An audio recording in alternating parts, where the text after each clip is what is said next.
वास्तुशांती झाली आणि दुसऱ्या दिवशी नवचंडीचा कार्यक्रम होता. तर खूप छान नवचंडीचा कार्यक्रम दुपारपर्यंत पार पडला आणि संध्याकाळी आम्ही सवासणीचा कार्यक्रम ठेवलेला होता. तर 11 सवासणी जेवू घातल्या आणि त्यांना साडी अलंकार देऊन त्यांचा मानसन्मान केला.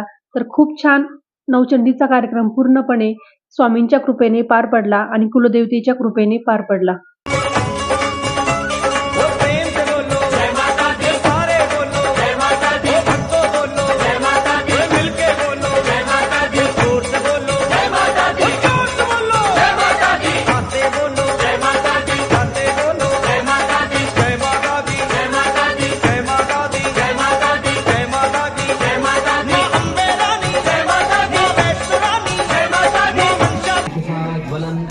श्रियं लोके देवदुष्टामुदारां तां पद्मिनीं शरणं प्रपद्ये अलक्ष्मीं त्वां त्वां गुणे